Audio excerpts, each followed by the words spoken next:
यह किस्सा बहुत पुराना है। 1890 के आसपास की बात है। यह किस्सा रीवा के गिरमिट गांव की है। अब यह कहानी कितनी सही है और कितनी गलत है, यह भगवान ही जानता होगा। इस कहानी को हमने अपने गांव के बड़े साइनों से सुना है। 1890 की एक रात राम बहोर देसोका गांव का चौकीदार था। वास्तव में वह नेपाल से आया था और इसी गांव में बस गया था। उसका काम गांव में पहरेदारी करना था। बदले में गांव वाले उसे जीवन यापन के लिए कुछ पैसे और साल भर का अनाज दे दिया करते थे। राम बहोर नेपाल के एक ऐसे इलाके से था जहां के लोग चाइना के प्रभाव में थे और पूरा का पूरा गांव नास्तिक हो गया था और भगवान पर विश्वास नहीं करते थे, ना ही किसी भी प्रकार की पूजा पद्धति का अनुसरण करते थे। राम बहोर रीवा के गिरमिट गांव में 1886 में आया था और अपने परिवार के साथ यहीं पर स्थायी रूप से रहने लगा था। गांव के जमींदार ने जमीन का एक छोटा टुकड़ा घर बनाने के लिए दे दिया था। राम बहोर पिछले 4 सालों से बिना किसी समस्या के गांव में पहरेदारी करता आ रहा था। इस दौरान उसे चौकीदारी के दौरान किसी भी प्रकार की कोई समस्या का सामना नहीं करना पड़ा। लेकिन पिछले 3-4 दिनों से वह बहुत परेशान था, क्योंकि गांव में लगातार किसानों के मवेशी गायब हो रहे थे। गांव के बहुत से लोग राम बहोर पर शंका करने लगे और मवेशियों के गायब होने का इल्जाम राम बहोर के ऊपर ही डालने लगे। इसलिए राम बहोर के ऊपर बहुत ज्यादा दबाव था कि या तो चोरी का जुर्म को स्वीकार कर ले या फिर अपने आप को निर्दोष साबित करने के लिए मवेशियों के गायब होने के रहस्य को उजागर करें। राम बहोर अब ज्यादा सजग होकर गांव में चौकीदारी करने लगा। राम बहोर ने अपनी चौकसी को और ज्यादा बढ़ा दिया था। तभी एक रात उसने देखा कि एक आहट जो कि धुंधली सी दिख रही थी, वह गांव के अंदर की ओर बहुत तेजी से प्रवेश किया। राम बहोर भी उस आहट की ओर लपका तो उसने पाया कि आहट किसी इंसान की है जो कि घोड़े पर बैठा हुआ है। ज्यादा ध्यान से देखने पर उसे समझ में आया कि घोड़ा भी है और घोड़े के ऊपर बैठा हुआ एक इंसान भी है, लेकिन उस इंसान का सर गायब है। राम बहोर डर गया और बात की सच्चाई को पता करने के लिए हिम्मत करके वह आहट के सामने कूद गया।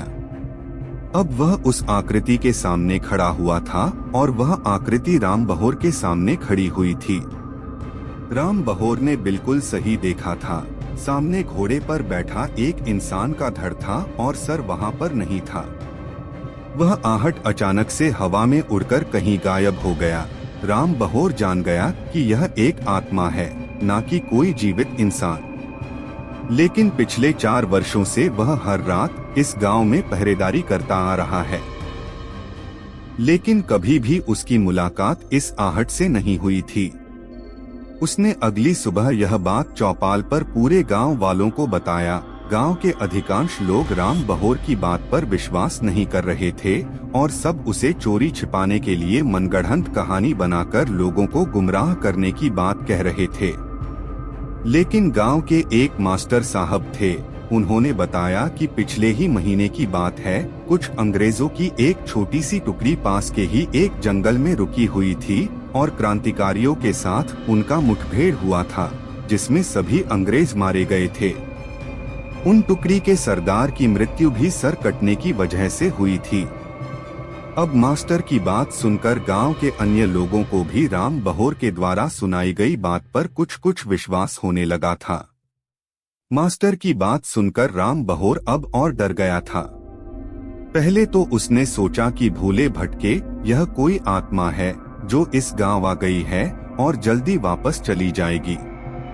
लेकिन जब उसे पता चला कि यह आत्मा इसी गांव के पास मरी थी तो उसके हाथ पैर फूल गए, क्योंकि इसका सीधा मतलब था कि अब यह जो सर कटा भूत था वह कहीं नहीं जाने वाला, इसी गांव के आसपास भटकता रहेगा।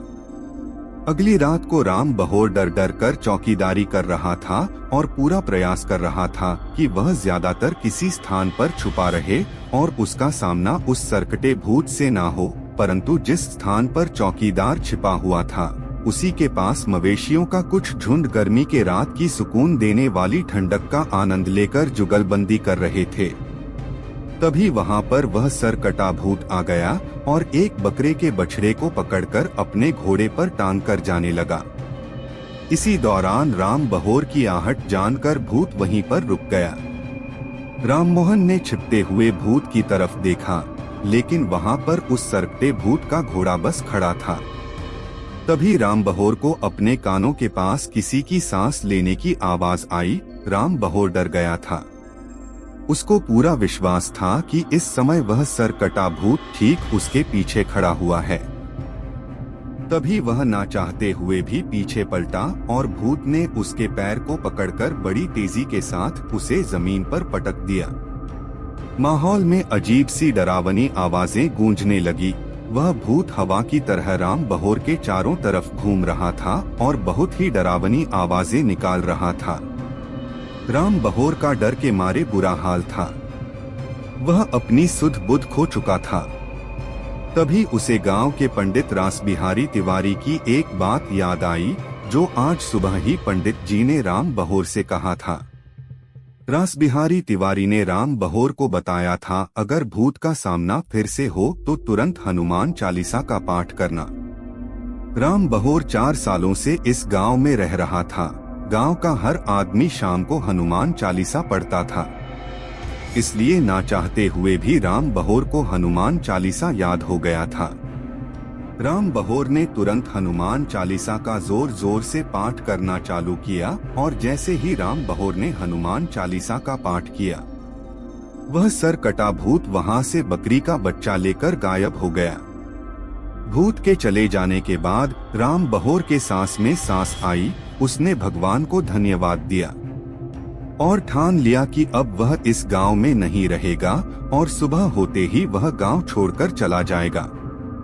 कहते हैं राम बहोर जिस जिस गांव पर गया, वह सरकटा भूत भी राम बहोर के पीछे पीछे गया। अंत में कई सालों बाद पता चला कि राम बहोर किसी गांव के एक मंदिर में पूजा पाठ करने लगा और उस गांव के मंदिर में पुजारी बनकर रहने लगा। और जब से वह उस हनुमान मंदिर में पुजारी बनकर रहने लगा, तब से उसे उस सरकटे भूत ने परेशान नहीं किया। लेकिन रीवा के गिरमिट गांव में फिर कभी उस भूत को नहीं देखा गया और राम बहोर के जाने के बाद कभी भी उस गांव से कोई मवेशी गायब नहीं हुआ। दोस्तों, यह कहानी अक्सर बचपन में हमने अपने बड़े साइनों से जरूर सुना होगा। अब इस भूत की कहानी में कितनी सच्चाई है, यह भगवान ही जाने। पर आप इस भूत की कहानी के बारे में क्या सोचते हैं, नीचे कमेंट करके जरूर बताएं।